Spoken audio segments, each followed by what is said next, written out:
Hello physics students, welcome to video number 7 in gravity, where we're going to look at gravitational fields and gravitational field strength. It's taken us a while to get here, but we're finally here. Now the gravitational field strength is a measure of how strong the gravity field is. The stronger the gravitational field, the greater the acceleration that a mass will experience if placed in that field. And we have this expression here, which is on your information sheet, G equals gm on r squared, where this is the gravitational field strength, and its units, there's no special units for gravitational field strength because it's just the acceleration a mass would experience. It's meters per second to the minus 2. G is of course a constant.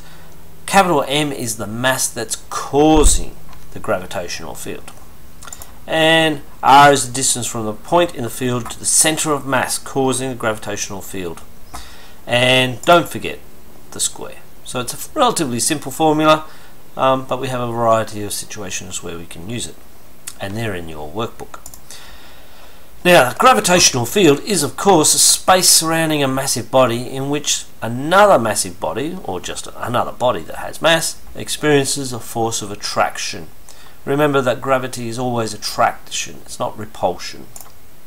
And this is how we try and represent it. If this is the Earth's gravitational field is displayed as a series of lines with arrows, and these represent the acceleration due to gravity, and the density of the lines signifies the strength of the gravitational field.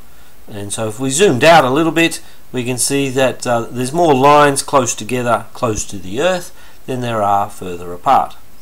And so obviously the gravitational field is weaker the further you go away from the mass that's causing the gravitational field. Now masses can have their gravitational fields interact. So this could be the Earth and the Moon, it could be a nucleus and an electron, and again the gravitational field curves and represents how strong the force of acceleration, or the force of gravity, is, and at what rate an object that has mass will accelerate. There is one point there where the gravitational field should cancel out and there should be effectively no gravitational field. But generally speaking, if you look at the universe is full of gravitational fields interacting and making a network of gravity fields, and there's very few spots that are actually where it all cancels out, or it's so minute that it's insignificant. Now in terms of a room, we would say that a room experiences a uniform gravitational field, in that in the scale of the room all the field lines are parallel to each other, and within the room the effective acceleration due to gravity is constant.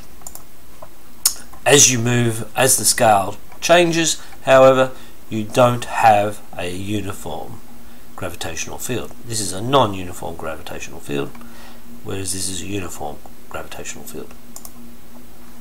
And again, another one just showing the Earth and the Moon.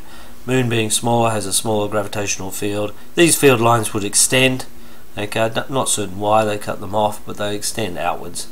And all of space is full of a gravitational field, which is caused by the interaction of all the other gravitational fields. Now Einstein said that gravity was a bit funny, in that it's not so much something, but rather what happens to space when there's a distortion of space-time itself. And so he introduced a very new concept. Before that we didn't really follow how gravity was working, but in general relativity he viewed space as sort of like a trampoline, and when you have a massive body it distorts space-time in such a way that an object experiences gravity. So here's an object and it would circle around as a result of the interaction of this massive object to space-time itself. Where there's no massive object, the gravitational field is uniform, and so a low mass star causes a gravitational effect like that, whereas a high mass star causes a much more significant gravitational field. And he even predicted that light would experience be deflected by gravitational fields, and so a light beam travelling through space where the field is effectively zero, almost, travels in a straight line, but then as it interacts with a massive body it gets bent and travels on a new path. Now Einstein predicted this way before there was any evidence of any such thing happening, and it took many years before there was any evidence found for it. And it was called gravitational lensing, and people theorized about it, and they're saying, so this is not drawn to scale, linear scale, but it's trying to show what happens is if this is the true source of light, this is a massive body, light comes out and gets bent by the distortion of space-time, and so you get a ring.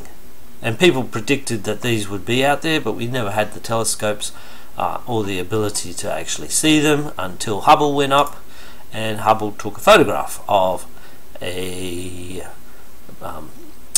ring, and because Einstein predicted it over 30 years ago, these are now called Einstein rings. Okay, and that's a galaxy that's behind a massive star, I think. But no, that's a galaxy, but this is a blue galaxy. Is that correct? You can read all that. Yep. So that's a red galaxy, and a blue galaxy behind it is being distorted.